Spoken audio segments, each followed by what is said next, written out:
3, 2, 1. Keep applauding. Please put your hands together for our next moderator, Shakil Mapara. Shakil, I woke him up. Over to you. Now kill it. We get the mics. Can we have the mics, please, over here? Thank you. Mics on the stage. Shakeel आपके पास एक आ गया और है एक और please उधर पास कर दिया हो गया thank you we got those we've got them काफी हमारे पास I think we got plenty thank you appreciate it Shakil over to you just thought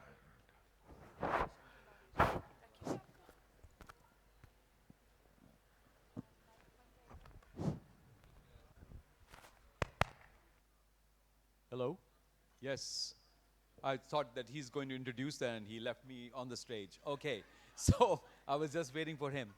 Never mind. I am going to call the panelists over here and then I'll request them to introduce themselves briefly.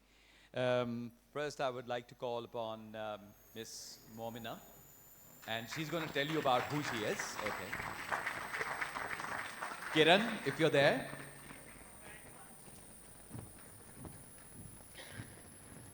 And then we have Niran. And I cannot find Mr. Farkhali. Okay. Right.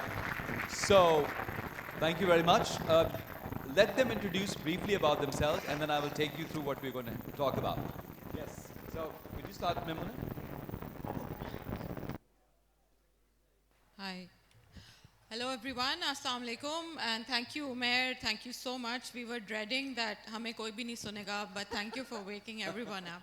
I'm Momina Tariq, I'm the Chief Human Resource Officer at Askari Bank. I've been working in HR for 18 years, previously employed at Nestle, PepsiCo, Telenor in both local and global capacities. I'm a mom of 2 and I love riding roller coasters and going bungee jumping. Thank you. Fantastic, thank you. Yes, Niran. Now, Niran is a very unique name, and you have to tell them what Niran means. So, Niran means light, actually. Light. It has many meanings, but thanks for putting me on the spot there. I wasn't prepared. So, yeah, 18 years working, a little bit of Pakistan, a little bit of everywhere. Started my career as an anchor, then a banker, now involved in multiple startups. Very proud of being the general manager and founding partner of Neem Pay Me Now. I have one son who's 11. I enjoy rock and roll music and speaking at conferences. Fantastic. You're at the right place. Thanks, Niran. Yes, go ahead, please. All right. No, thank you very much. And I think I shared the same sentiment as Momina. I thought is time tak pata nahi kaun hoga hame sunne ke liye. So I think a big round of applause to you all who are still sticking around. So yes. Thank you very much. My name is Sayyeda Kiran Altaf and I head HR for Syngenta Pakistan. I've been with them for about 2 years. I have experience in different industries, in different capacities. Within Pakistan and outside as well. About myself, I love to bake. I'm a very lazy person. I enjoy sleeping, of course, and staying with my family members, spending time with them and all. And yeah, that's about me. Thank you very much. Thank you, Kiran, and yes, Farkhali. Thank you, Ji. So Farkhali Iqbal. Do I need to tell the meaning of my name also? Yes, we'd like to know. I know I asked you that question. हाँ मेरा सवाल था वो इधर चला गया. So this is basically a Hebrew name. Story सुनाते रहना चाहिए ज़रा थोड़ा अच्छा रहेगा. So इसका मतलब बुनियादी तौर पे है जो लुग़वी मतलब है वो ये है कि जिसका वादा किया गया. So essentially वो वादा आ गया तो 4 बजे तक आए हम.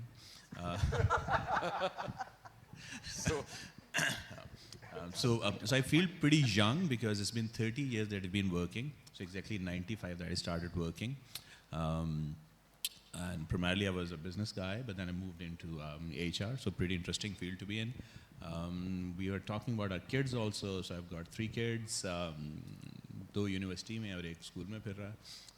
And I love religion and physics. So primarily padhai likhai zara zyada. Okay, so thank you very much.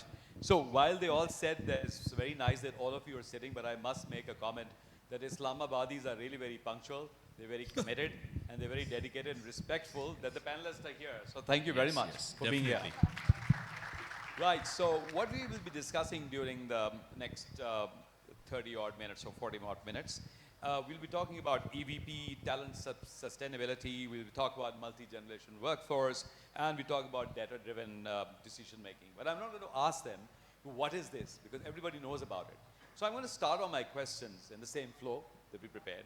So I'm going to ask Niran first, and he's going to be talking about, or on EVP, employee, he's going to talk about the multi-generation force. I am. And basically, Niran, we all know that it's not easy to manage multi-generations in an organizations. And there are several challenges which organizations are facing today. And I'm sure everyone is facing today, dealing with them, managing with them, facing them. So what are the 2-3 aspects which one needs to focus upon our organization's effectiveness? What do you think? Thank you. So, I've been sitting here since morning, right? And we heard a lot about Gen Z. And I'm a defender of Gen Z, all right? And I'm a defender of each and every generation because I feel that each and every generation is unique. But some of these challenges that we're talking about today, they did not reflect in the generation when I started my career. If you told me to answer your question in one word, I would say transparency. And what I have learned that one of the secrets in managing different demographics, different age groups, different backgrounds, different personalities, especially when it comes to looking at each and every one of your colleagues in an individual capacity, has to do with how transparent you are.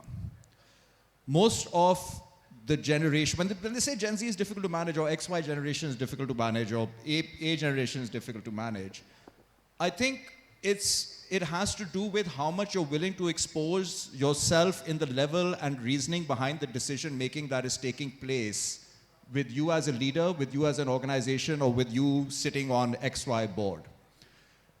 People want to know why you have made that decision, or why an organization has chosen to go on the path that they have chosen to do so.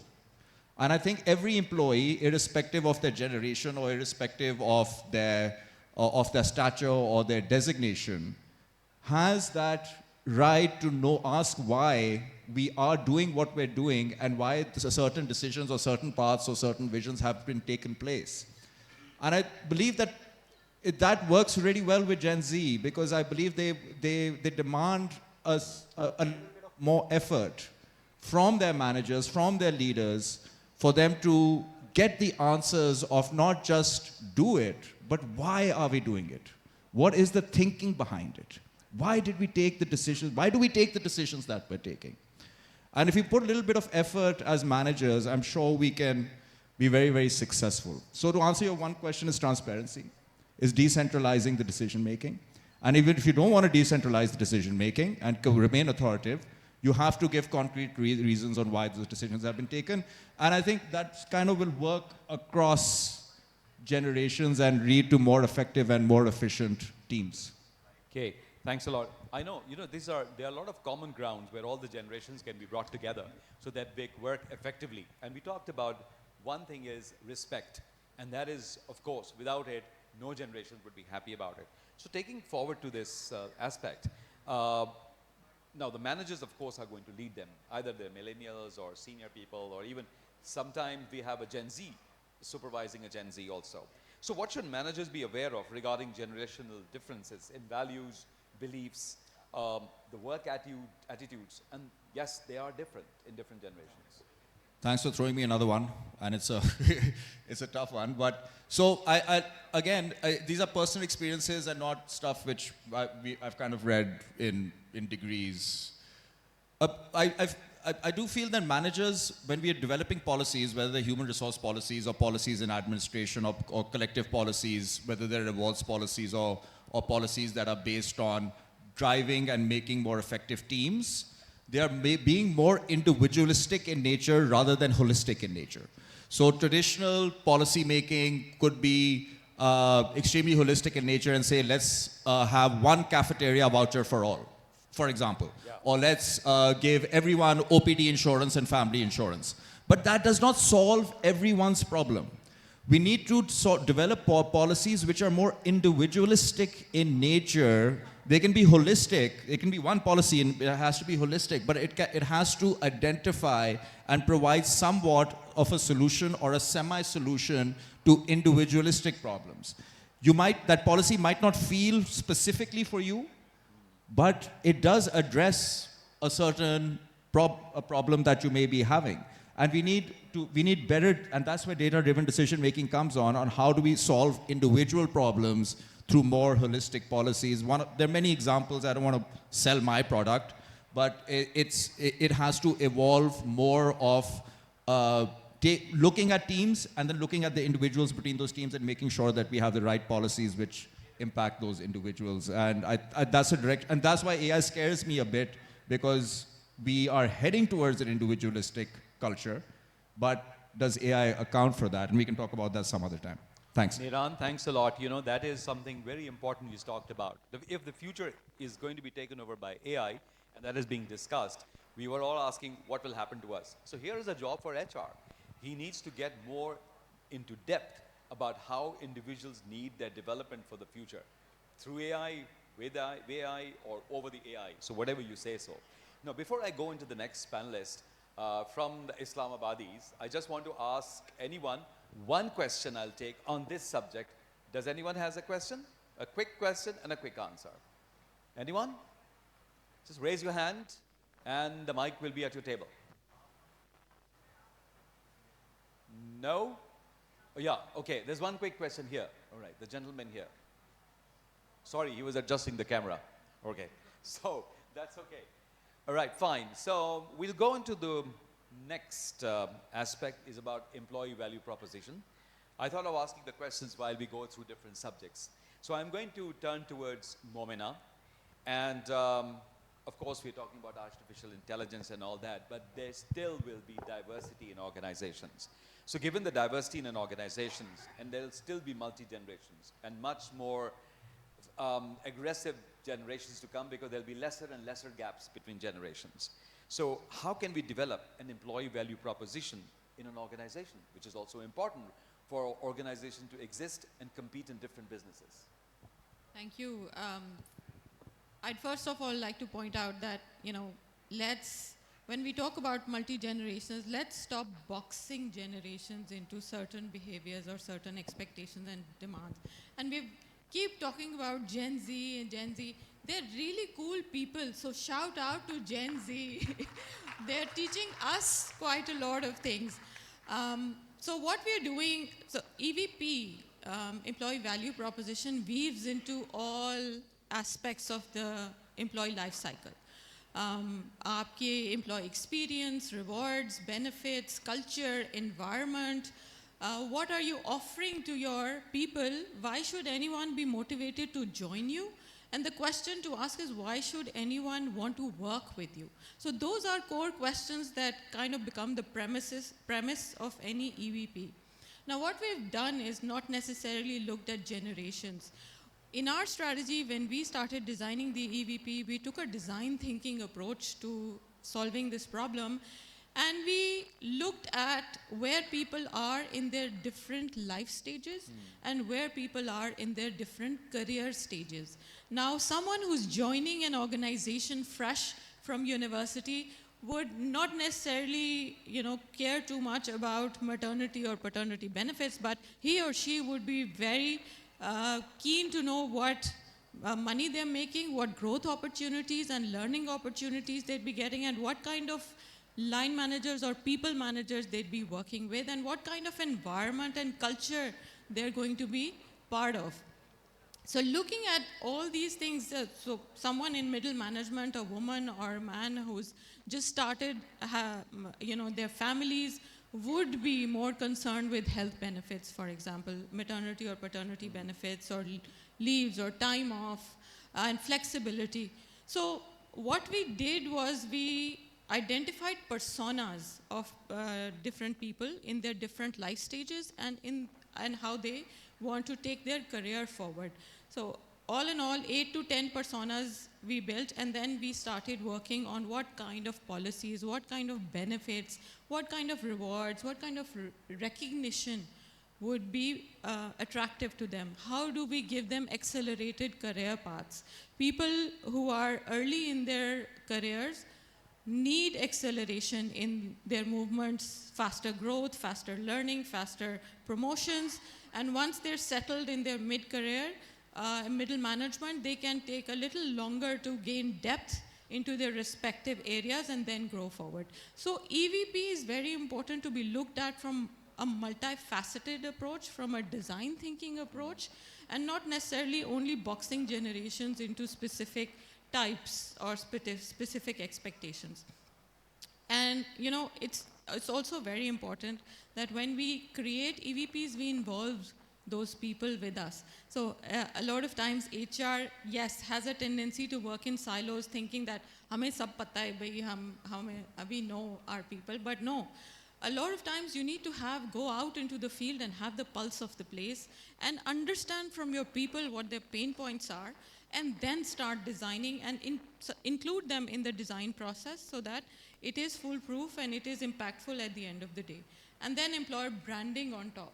So telling people what you do well and what differentiates you in the industry, so that you have top talent wanting to join you and engage, your employees staying engaged and motivated. I think that links very well to what Niran was saying about the individualistic approach of developing people. So you develop EVPs for individuals. And relating to this question, Momina, as you said, you've spent so much time. How does EVP helps in organizational success in terms of business? Does it impact directly, or how does it work? Yeah, I've seen that a good EVP has a direct impact on motivation, engagement, retention, good talent coming to you, to your organization, and wanting to work with you. So आपका immediate impact aa raha hai, your talent acquisition costs are going down, your retention is improving, your turnover is decreasing. So productivity, discretionary effort, motivation, engagement, passion, all of this goes up. So automatically it starts showing in the environment, the culture, which impacts the top line and the bottom line results of any organization. So yes, it has a direct impact on the business results of any company. Absolutely. The EVP becomes a very, very strong part of the overall culture, and that will make a difference. Any questions from the audience? One question, one quick question from Momina on this topic? Anyone would like to ask a question? Please raise your hand. Okay, fair enough. We'll move forward. Indication, but you see, I know we have to serve tea, but we have talked so much about artificial intelligence. You will soon get a link. Please click that, and you will have cups of teas in front of you. So that will be the power of artificial intelligence. So we won't have tea, actually.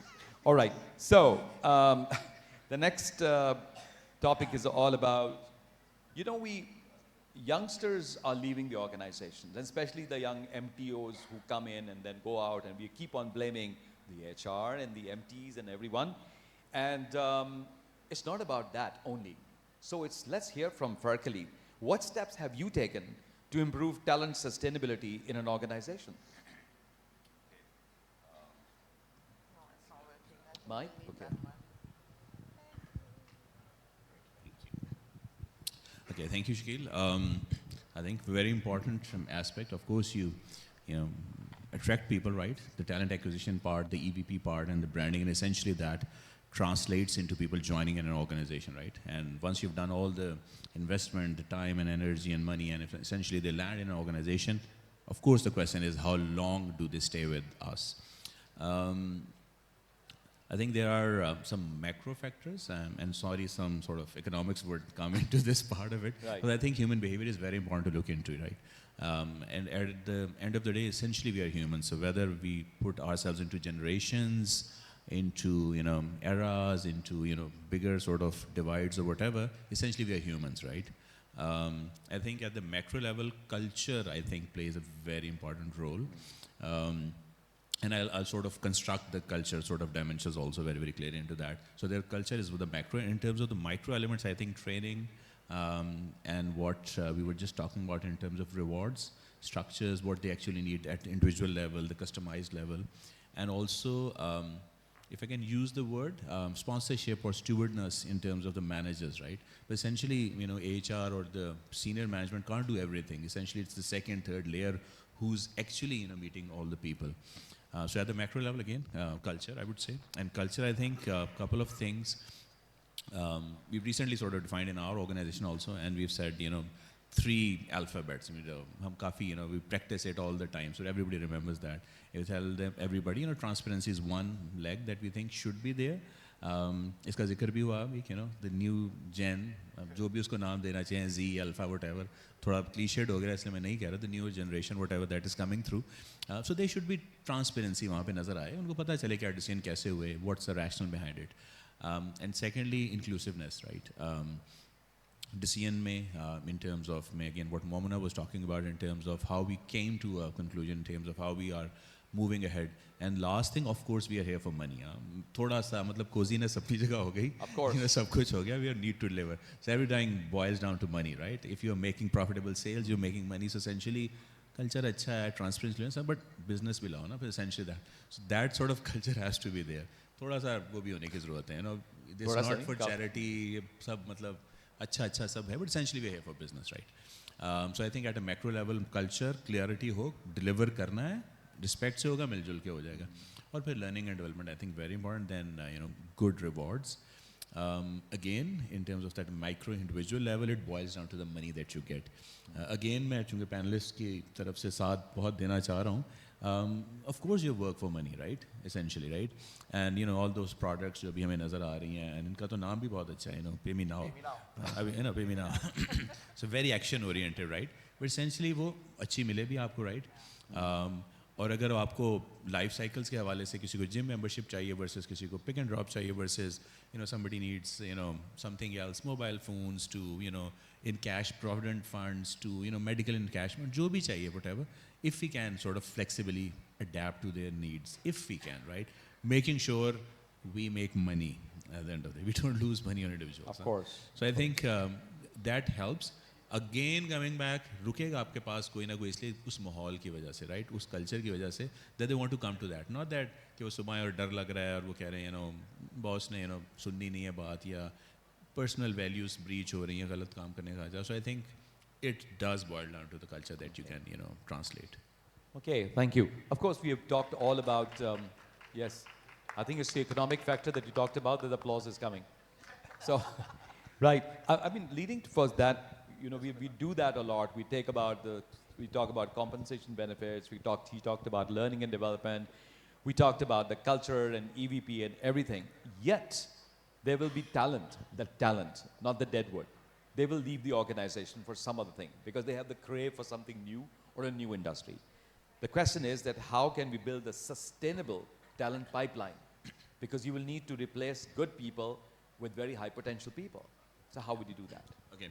First of all, again, sustainability is important, right? That's there. But of course, people need to leave. So as you want to keep everyone all the time. Essentially, there would be no churn. आप हम सब, we of course we moved, right? Almost in the last 1 year, many of us moved, right? So essentially, वो movement तो ज़रूरी है. ऐसा नहीं कि we want to sustain everyone. हर कोई हर जगह बैठा रहेगा, तो things would not move. That's not economic activity. Multipliers work through this way, right? But there's a healthy attrition rate that has to be there, so अपनी जगह रहे. I think I'm fine with even 10-20% in some of the industries if higher attrition rates give you that opportunity to get good people. Fine. लेकिन अगर आप जिनको भी रोकना चाहते हैं, I think that's important that you understand it's the critical talent that you really want to focus on. हर किसी को, you cannot really 3,000, 10,000 की organizations हैं. Absolutely. You cannot just sustain and हर किसी को नहीं. Focus on that you really want to retain, and then 80-20 I think is working good for us in terms of 20% attrition. We think ठीक है, नए लोग आते रहें, जिनको आप रोकना चाहते हैं, understand what do you really need. AI का इतना जिक्र हो रहा है.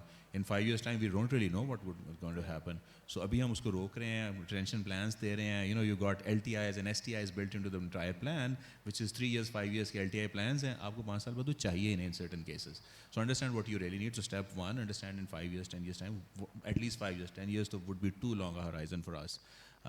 किस किस्म का आपको workforce चाहिए, and then accordingly build plans for them.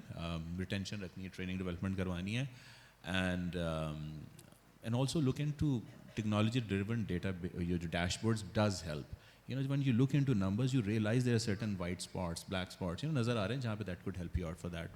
And last but definitely not the least, जो मैंने पहले बात किया था, that stewardship, that ownership at the second, third level managers, कि उनको सिखाना बताना पड़ेगा, these are the people, ख्याल करें उनका, because you cannot just make sure कि हर किसी की talent pipeline, succession pipeline to the nth level filled up है, सब कुछ हो रहा है.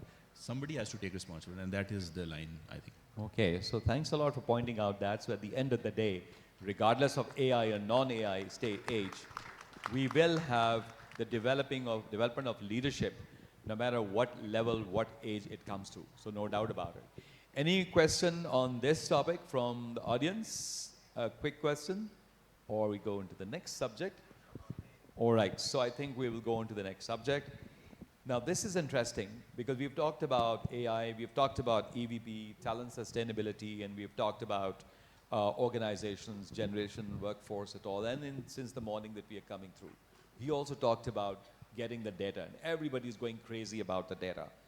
But is it right this? So how can organizations build a data-driven culture? Kiran. This is for me. Okay. Thank you very much. So, data culture हमने बनाना क्यों है? I think that's the first question that you need to ask. क्या ज़रूरत है? अभी तक भी तो survive कर ही रहे हैं ना डेटा के बगैर. काम चल जाता है. जो भी decision लेनी होती है, खुद intuitively खुद सोचते हैं अच्छा ये ऐसे हुआ था, पिछले साल फलां ने भी ऐसी एक decision ली थी, तो ये precedence है, तो इसको follow करते हैं और decision ले लेते हैं. ऐसा बड़ा common होता है. तो चल रहा था काम. क्या ज़रूरत है डेटा लेने की? Anybody from the audience? Data driven बनाने की ज़रूरत क्यों है? I'll throw it back to you. That's the first thing you need to ask yourself. Anybody who would like to just say something about it? Why do we need data? Would anyone like to respond to that? there's Why do somebody we there. need a data-driven There's culture? Why do we somebody- have to have a yeah, data? The lady there, please. Yes, sister raised hands. To make it measurable. To make it measurable. So we can gauge the change, gauge the impact. ये बोल कौन रहा है? वो उधर से, on the left. All right. All right. There's somebody else. Thank you very much. Yeah, it makes sense. And what else? There's Anyone somebody else? you wanted to contribute, but then no, there's a lady there as well, but the mic is not working. Okay. So very quickly. All right. So again, I'll repeat my question while the mic reaches you. Why do we need data to make decisions? Or why do we need this culture? बहुत ही popular buzzword है, चाहिए क्यों? Now, Yes, yeah, बताइए. okay, so you're asking that why is it important to be data driven? Because whenever you're making decisions, you're not sure if they were effective or not. We need to identify why we are making the decisions and were the decisions that we made in the past that effective or not? Because usually what happens is we always assess the effectiveness of some things that have happened or like the repercussions of our decisions. Yes. So being data driven will actually empower us to predict, identify, evaluate and forecast how our decisions will be impacting the whole organization as in the future. Absolutely. No, thank you very much for this very holistic answer. So I think we can clap a little bit. Thank you. This was not pre-planned and she's not planted. So thank you for the big answer on this. So culture ऐसे बनाने की ज़रूरत है. देखिए हम trial and error से नहीं सीख सकते. हम HR में जो लोग हैं हम बहुत बड़ी responsibility carry करते हैं in terms of making decisions for people. And when we take decisions for people, it means that there are families behind those people as well. So it becomes very important that we take sound decisions which are based on facts, matrices, data and so on. Build कैसे करें? एक तरीका है कि हाँ जी कोई आप database बना लें. पावर बीआई किसने काम किया पावर बीआई पे? बहुत सारे ज़बरदस्त किस्म के. I see a lot of hands there, हाँ जी बहुत सारे matrices बना दिए, graphs बना दिए, ये कर दिया, वो कर दिया. Does that make you a data-driven organization? एक इसमें जो बहुत important factor है जो हम भूल जाते हैं वो ये है कि हम लोग उसको we need to lead it by example.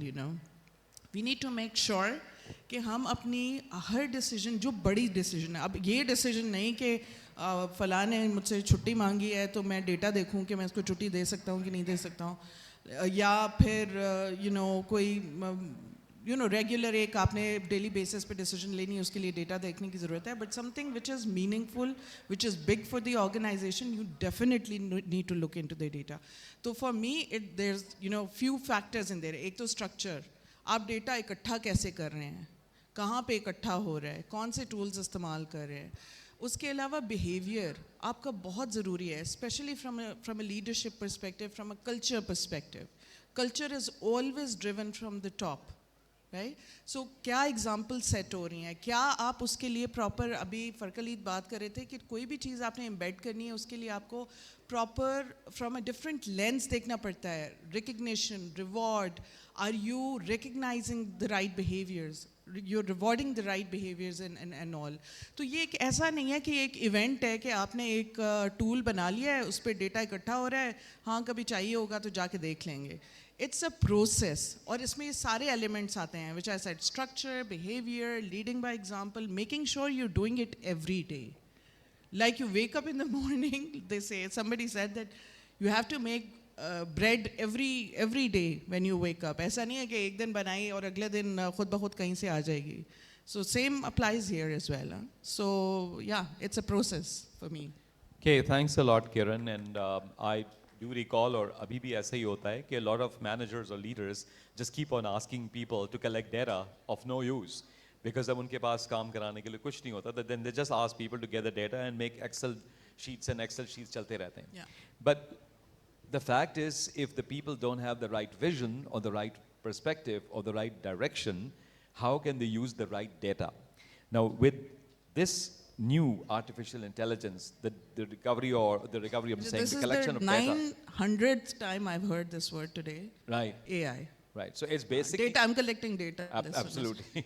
So, and therefore, in an organization, and this is a question for you, for the leaders, for the HR people, how do you identify the right data for a specific decision? It's Thank not you easy. for the question, Shakil. So, I think देखें data इकट्ठा हो गया, data पड़ा है, data updated है, बड़ा ज़बरदस्त shape में है, पुराना भी नहीं है, रेलेवेंट भी है, लेकिन उससे सबसे पहले ज़रूरी है, जो अभी मैंने थोड़ी देर पहले भी कहा, कि what qualifies as a question, as a statement, as a problem statement जिसके लिए आपने डेटा इस्तेमाल करना है.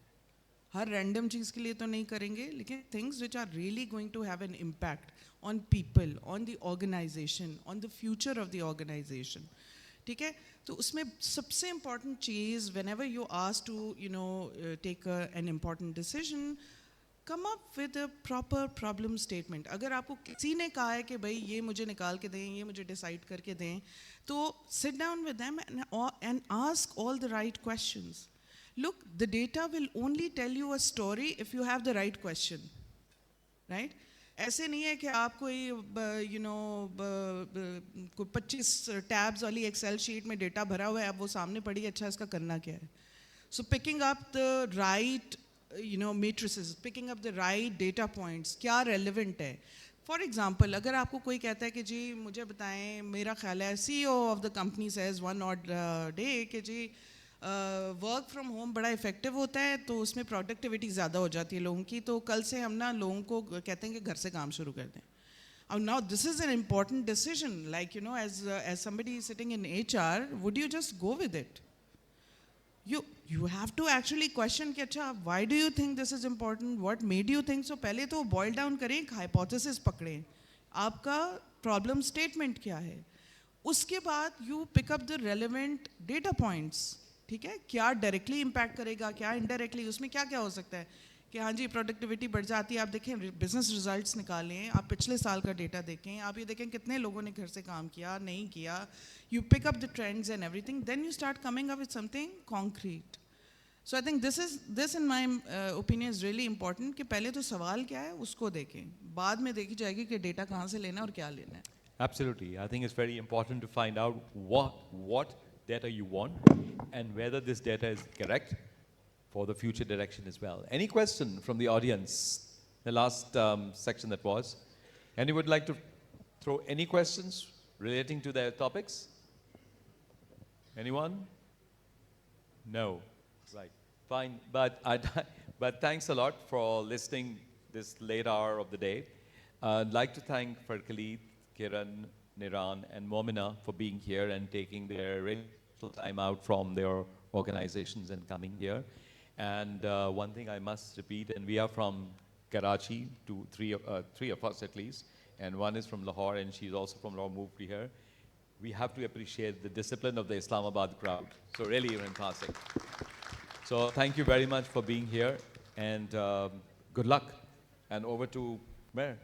Thanks, Shakil. Thank you ever so much. Thank you, panelists. A round of applause for the entire panel, and as I request them to stay on stage, kidnapping them for a few more moments for the reasons that you would obviously understand. For that, I would like to request Adil Sharif to please come back on stage, the CEO of PSTD, so that he can give away the mementos to commemorate and respect all the contributions by the panelists. Could I please request, starting with Ms. Momina, to please come forward. Momina, highlighting all the EVP systems that really need to come into place, and EVP being not just boxing, but much more than that. Your round of applause is warranted. Go ahead, Talia Majaye ji. Yes.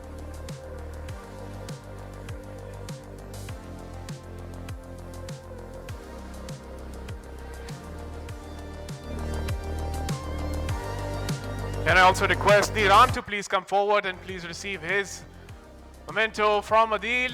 Niran, who's made his contributions not just about transparency, the magic word we should take forward, but also talking about the individual aspects. Like Momna was, we still don't know what his name means unless we Google it right now. Yeah. Thank you. And can I request Saida Kiran to please come forward?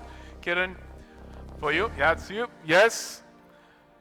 It is. Let's give a round of applause for that. Provoking us to ask the right questions when it comes to anything, including data, which may be the hype, but it may be. But we need to know what is the purpose of everything. Let's have Farkaleed to please come on forward again, and not just staying with us, but talking about how the generations need to stay and how we need to pay attention to retain for our teammates and colleagues that will be coming and staying with us for the cultures and the values. Shakil, can you please step forward? Thank you ever so much. Yes, yes, thank you for your great contributions and greatly moderated. Round of applause for Shakil for our great moderator.